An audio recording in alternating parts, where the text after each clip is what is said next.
Alright, welcome back to another video from MBMRC. This is Brian. Before we get too far into today's video, I'm going to ask you very kindly to subscribe to our channel. Guys, I'm probably going to do a video about how this works so you understand it. Basically, it doesn't cost you anything and it helps us out immensely. I would also really like it if you waited until the end of the video to like this. That would mean a bunch to me. Apparently, this is a pretty substantial issue. So, if you want to, just wait till the end to like it. Or like it at the beginning. It doesn't really matter. It's entirely your choice. Or if you don't like it, let us know. Maybe you could even put it in the comment section below. Be like, yo, you guys got to change this, this, and this. Either way, let us know. Like it at the beginning, like it at the end. It's up to you. Enjoy the video, guys. Thanks a lot.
Hello, welcome to another video from MBMRC. I'm Matt. I'm Marty. And today we have two planes that he actually reworked. These are based around a SIG 4-star 40. They have a couple different changes to them and wing loading and everything else, and he'll give you the specs on those. Well, first of all, I wanted to make a 4-star because everybody takes a 4-star and it's a fabulous airplane. People often ask me what my favorite airplane is, and it's a 4-star 120. But I took the 40 size and I completely reworked it to make it lighter. Everybody typically wants to clip the panels out of it. They want to put a hot engine in it, and they have a plane that is a delightful concept that is kind of they took a ballerina and they made it a fullback. So what I wanted to do is I wanted to make it really light on its feet. I wanted to increase the wing area. At the same time, I wanted to lower the wing loading. And wing loading is a very important thing if you want a plane to be light on its wing or fly on its wing. So for example, the 4-star 54 is an ARF. It's 54-inch wingspan, and it has 20 to 22 ounces of wing loading. That's per square foot. And its wing area is 585 cubic inches. And it weighs between 5 and 5.5 pounds. That's the ARF version, and again, that's a clipped wing version. Sort of flies like a fullback. It doesn't float as well as a 4-star kit would. It still flies great, don't get me wrong. A regular 4-star 40 has a wing area of 604 square inches and a wing loading of 18 ounces per square foot at about 4 3/4 pounds to 5.5 pounds. The overall weight of these is very important. On the Templar, this is what I call this plane is the Templar, because I was watching Oak Island at the time when I was coming up with this design, and they were talking about the Knights of the Templar and how they were crusaders. And I thought, you know what, I'm going to name this plane the Templar. It's kind of a 4-star, and we're going to have a second part of this where I'm going to show actually what I did. But the plane that I call the Templar has 15 ounces of wing loading, which is lower than any of the rest of them. The total weight of this comes in at 4.4 pounds, and its wing area is 682 square inches. And I'm going to show, how I did that and what I did. And basically, this is something that you could build from any 4-star plane. The one thing I wanted to do with this plane was make it simple, very simple to build, and I wanted it simple to convert to electric if you so choose.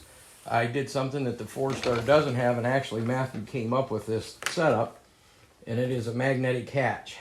So that if you were to put a battery in here, you can slide a battery in it. The nice thing with running this as a glow plane is you can get in there and see what the level of your fuel tank and so forth, or take it out, clean it, whatever.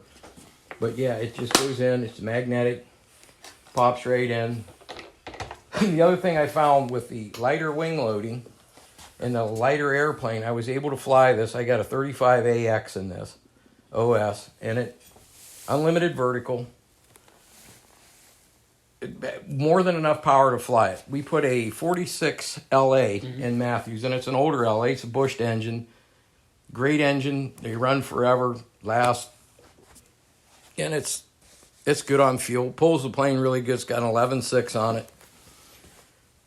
But yeah, and again, I'll get into detail as to how we did this from the 4-star plan. So if you have an old 4-star plan, this is something that you can do really, really easy. But I definitely lightened it up and added wing area to it, and I changed, kind of the appearance of it all the way around. Anything you'd like to comment on it, Matthew?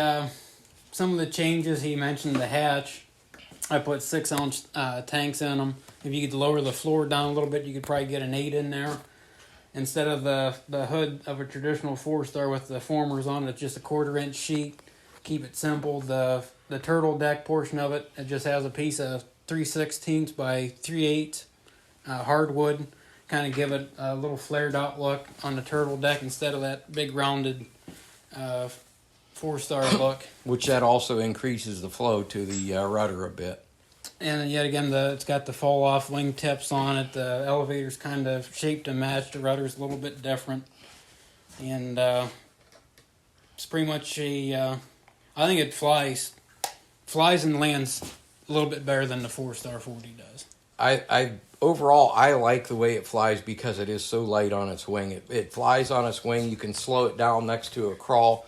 There's a video accompanying this that actually shows Matthew flying his on a relatively windy day. And that's the other thing. It seems to handle the wind really well. And I was flying mine in a crosswind, if you get a decent 5 to 10 north-south or whatever your field is, east-west, if you have a perfectly straight wind with you, you can slow these down to a crawl. Yeah, you can see it when he lands it in the video. Even though it's a crosswind, it sits down really nice. 4-stars have the nature to want to bounce pretty good when they land. For some reason, this doesn't. It sits down really nice, and it's something that take a look at, and maybe you'll want to build one.